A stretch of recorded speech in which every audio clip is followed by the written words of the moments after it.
Hello, welcome to Chad's Silversmithing. Today, I wanted to talk about balls. In particular, silver balls. Silver balls can be an excellent addition to your jewelry piece, and they're super easy to make. So I thought tonight I'd show you the way to make the best balls, and just how easy it is, and also just how useful they can be. Okay, I've gathered together a little bit of scrap and that I pulled out of my scrap bin. I have a few pieces of sheet here. I have a piece of wire that I had spun up into some jump rings, and all of this is good for making balls. One thing you want to avoid is using pieces of bezel, because they end up with pure silver as your balls and they won't hold the polish as well, and they'll look a little bit different than the other ones. So I always pick sterling silver pieces that are left over from other projects, and then all you really need to do is I found that the best balls are to be made on a charcoal block, being one of the many different types of soldering surfaces that are available. For some reason, charcoal blocks cause the balls, when they melt into their shape, it causes them to have nice flat bottoms. And that is kind of ideal for when you're going to be using those to solder down as design components on a piece of jewelry. So we'll start here. I'm going to light my torch. Okay. And then all you really got to do is place them around the charcoal block in various places, and then heat the metal. And it doesn't take very long. The corners will curl in, and then the thing will ball up into a silver ball. Now, I have found personally that if you want to have nice smooth balls, sometimes on the first melt, as it's cooling, it'll end up with a bumpy surface. And so if you give it a second flow, or get it up a little bit higher in the temperature, oftentimes when it cools, it'll have a smoother surface. So I'm going to move this one a little further away. Now I can see on this one it's a little bumpy, so I'm going to go ahead and raise its temperature up a little bit higher than I had it, and we'll get that. It's kind of fun melting stuff just in general.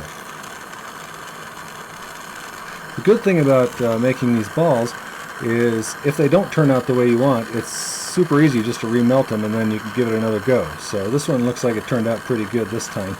One thing you don't want to do is you don't want to pick them up with your tweezers while they're still red.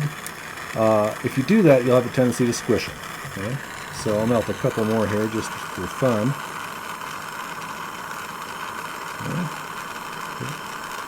It's just slick how those corners pull in and it just turns into a ball. Okay. Just go ahead and let it cool. Okay.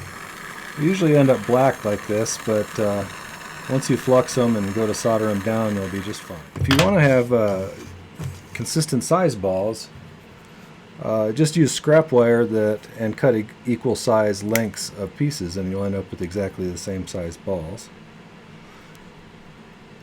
Right. You can just use one to keep measuring different pieces so they end up the same. Okay.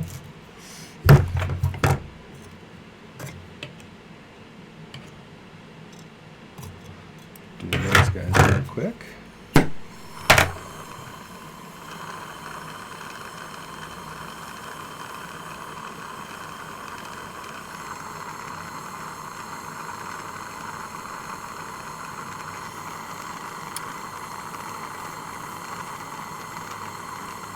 Ever since I was a kid, I liked melting stuff. We used to melt tire weights, which is probably pretty toxic with all the lead that we were exposing ourselves to, but I probably nowadays would have used some protective stuff.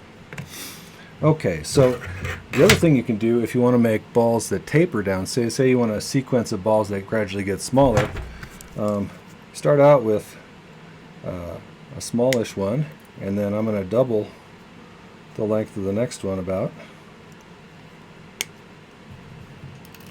and then triple it. Oopsie. 1, 2, 3, about right there. Okay. those guys there.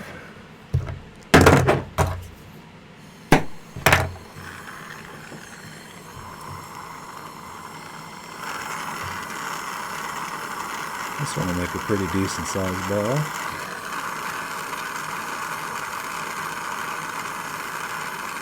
If I was actually going to be making these for a piece of jewelry, I might be taking a little more time to get the surfaces nice and smooth by heating them up just a little bit higher temperature. That seems to do the trick most of the time. Okay. So, but you can see how now, if I wanted to, you know, put them into a design of a piece,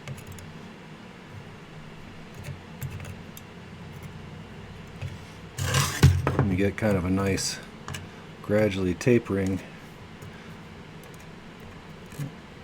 like that. I use that in a lot of jewelry actually, where you have multiple balls that gradually get smaller. So I hope you found this helpful. I hope the sound is better on this video as well. I've been working to get that to be a little bit better. And if you found this useful and interesting and you'd like to help a guy out, if you could hit the subscribe button, I'd appreciate it. And also, if you like this video itself, hit the like button. Thank you very much. Have a good evening.